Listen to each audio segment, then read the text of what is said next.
Welcome to TWALE TV Sports. Welcome back. Well, if you're hearing any noise in the background, just ignore it. I've got some guests in the studio.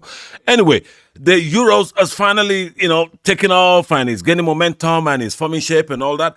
But like I said in my previous podcast, I won't be able to judge or predict or tell what direction is going until we get to the knockout stages. And that's why I've preserved myself. I haven't been coming every day like I promised. But trust me, when we get to the knockout stages, you're going to be seeing this ugly face every day. Yes, that's true. Now, with the whole England drama that's gone on in the last few days, let's just put this to bed, okay? Why would people be disappointed that England just couldn't click from the beginning or try to beat everybody in front of them? They were only able to beat Serbia 1-0 and then they struggled, in the following game.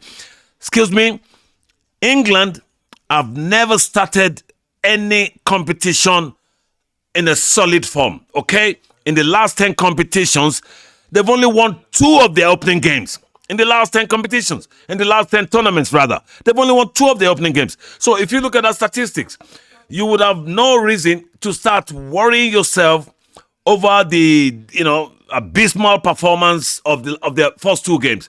And I don't see it as that bad, really, okay? Even though the second game would have been the one that people, would think they have the right to criticize Gareth Southgate. Excuse me. I've said this before. I'm going to say it again. Since England won the World Cup in 1966, that's 58 years ago, no England manager, apart from Sir Alf Ramsey, who won the World Cup, no England manager has achieved as much as Gareth Southgate. As simple as ABC.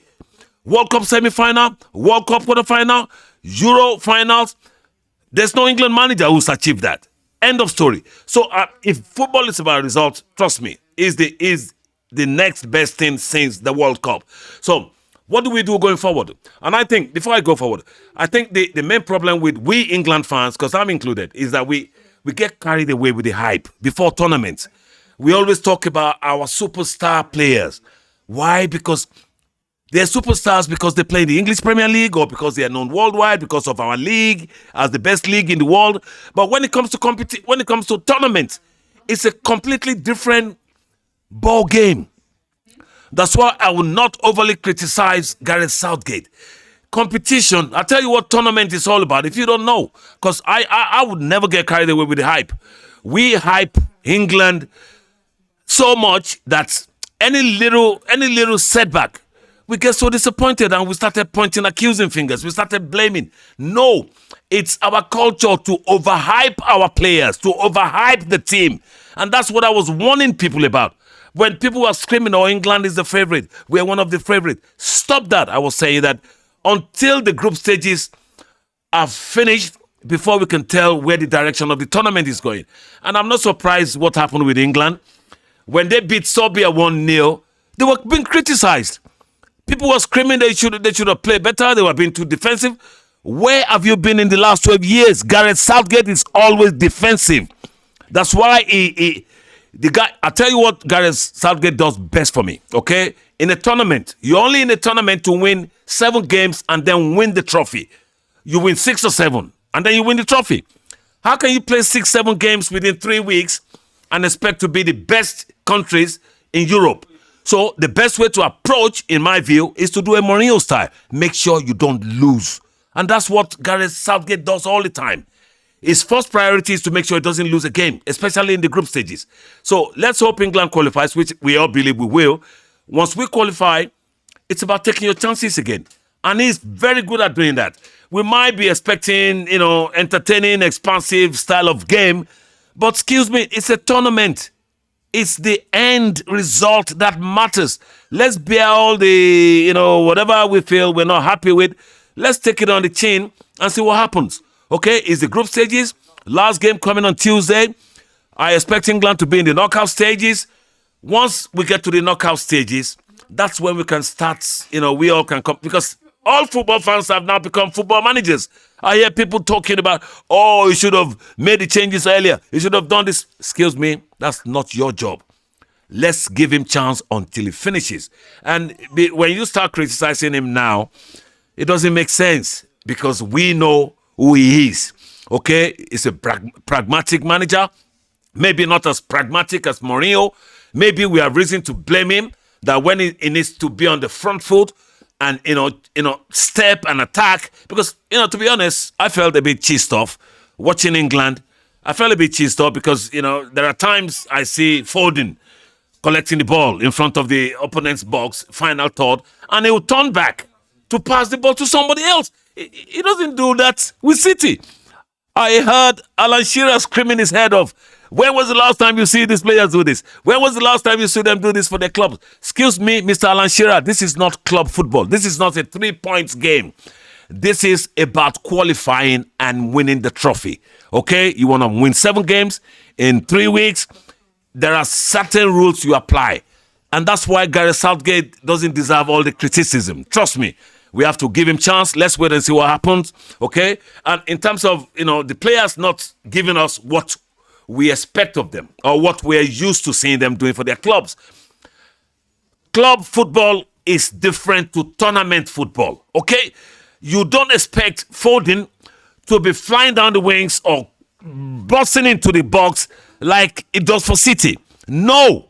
He lives under a different direction, under a different tactics, because it's a tournament. Okay, people start blaming all the players. Oh, yes, we don't see, excuse me, you're never going to see the players do what they do for their clubs. Okay, because it's easy to get carried away. France only beat Austria 1-0, and those are the people we call the favorites.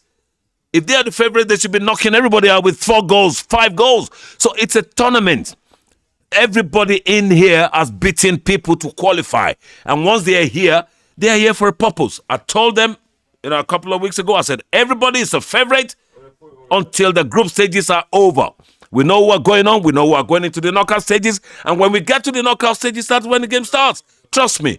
Anyway, let's leave that on Euros. Let's quickly touch a couple of things. There are transfers I want to talk about. I want to talk about Mourinho referring to these newly appointed managers as social media managers. I understand that, Mr. Mourinho, as one of your favorite fans. And we'd have to talk about these things, but unfortunately, I want to go and watch Scotland-Hungary. I haven't got a positive feeling because Hungary, the way I see them, they look like a very dangerous team that can give anybody a serious trouble. And Scotland would have to be very careful. Okay, after all the criticism in their first game, they came back fighting.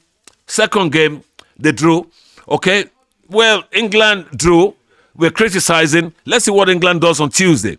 Okay, maybe England will use that criticism to step up their game and then, show us what we're expecting. But I'm not expecting much from Gareth Southgate. He's never going to budge. He's going to do his thing. He always does his thing. And that's why he gets us to Euro final, to World Cup semi, to World Cup quarter. So it's never going to change. Okay? He's never going to change. So just hope and support him that his ideology works this time around. He needs to deliver. He's got 1 year left on his contract. Contrary to everybody's belief is that, it's still speculation that they won't renew the contract. He's going to leave. In fact, it was being rumored that he's been, anyway, I won't go into that. Whether he takes the Man U job or whether Ten Hag is just warming up the seat for whoever's coming after him, we don't know. We're not talking that today. Let's go enjoy Scotland-Hungary. Definitely, and I mean definitely, we're coming back tomorrow. So enjoy the game. And not until we get to the knockout stages before we start to go deeper into Euro 24 discussion. We've got some guests coming up. And we've got some live streamings as well coming up. So enjoy the game, and then we'll catch up at the next podcast. Hasta la vista, baby. Ciao.